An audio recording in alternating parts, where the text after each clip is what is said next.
दोस्तों आप सभी का स्वागत है अमन पीसीएस 24 चैनल पे। और आज के क्लास में हम लेकर फिर उपस्थित हो चुके हैं।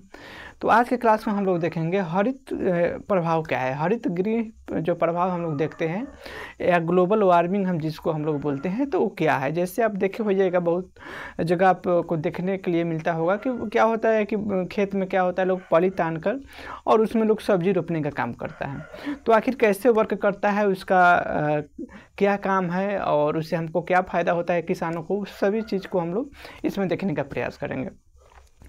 पहले एक वैज्ञानिक है जिसको हम कहें कि आर्हेनियस एक वैज्ञानिक है जो कि ये ठंडे प्रदेश के हैं। ये ठंडे प्रदेश के वैज्ञानिक है जिन्होंने क्या रिसर्च किया था कि ठंडे प्रदेशों में आप जानते हैं कि वहाँ पे अधिक ठंडी पड़ती है, जिसकी वजह से वहाँ पे फसलें क्या होता है, नष्ट हो जाता है, वहाँ पे सब्जियाँ नहीं हो पाती है। इन्होंने क्या रिसर्च किया था कि इन्होंने क्या किया था कि एक आप जानते हैं कि कांच को अगर धूप में आप रख देने से वहाँ पर क्या होगा कि जो लघु तरंग अंदर इन करेगा उससे फिर बाहर नहीं आ पाता है। तो इस वजह से उसमें क्या होगा, टेम्परेचर अधिक हो जाता है। जैसे कि गाड़ी आप कहीं पर खड़ा है, जैसे धूप में आप गाड़ी खड़ा कर दीजिए और सभी कांच को बंद कर दीजिए गाड़ी में, तो उसमें क्या होगा, जो भी धूप उसमें आएगा, धूप की किरणें जो आएगा गाड़ी में, तो उसमें क्या होता है, जो दीर्घ तरंग होता है वो गाड़ी के अंदर कांच के माध्यम से प्रवेश कर जाता है, परंतु उसके बाद गाड़ी से वो नहीं निकल पाता है। उसको हम लोग दीर्घ तरंग के नाम से जानते हैं, जो गाड़ी से नहीं निकल पाता है और क्या होता है, गाड़ी के अंदर टेम्परेचर अधिक हो जाता है। तो उसी तरह ये भी काम करता है। जैसे कि क्या होता है कि अगर हम खुले खेत में या खुले फील्ड में अगर हम पल्ली को हम लगा देते हैं, तो उसमें क्या होगा, धूप के माध्यम से जो किरण उसके अंदर जाएगा वो क्या होगा कि अंदर CO2 गैस को रिलीज करेगा। और CO2 गैस क्या करता है कि ऊष्मा को रोकने का काम करता है।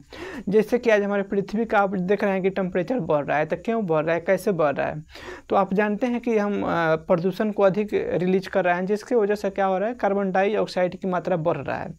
और कार्बन डाइऑक्साइड गैस जैसे उसका मात्रा बढ़ेगा तो क्या करेगा, ये ऊष्मा को रोकेगा, और ऊष्मा को रोकेगा तो स्वाभाविक बात है कि जो पहले का टेम्परेचर है उससे अधिक टेम्परेचर होगा।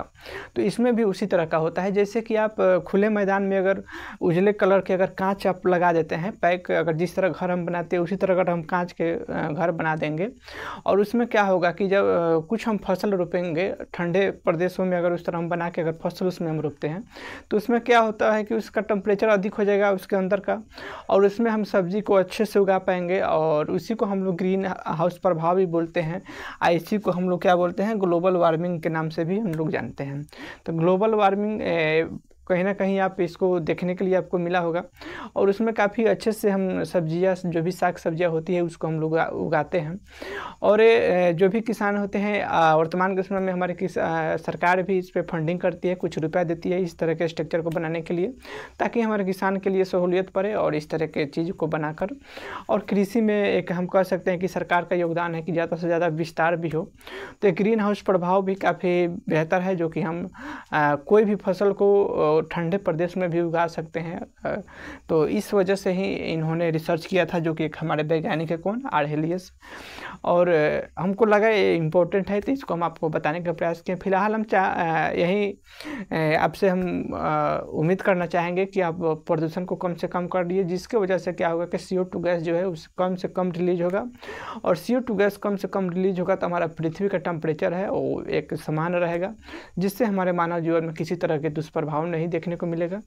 तो आप भी इससे बचिए और अपने आसपास के लोगों को भी जागरूक कीजिए इस चीज़ से, और ग्लोबल वार्मिंग से हम लोग बचने का प्रयास करें, और ज़्यादा से ज़्यादा हो सके तो पेड़ पौधे को आप लोग लगाने का प्रयास कीजिए।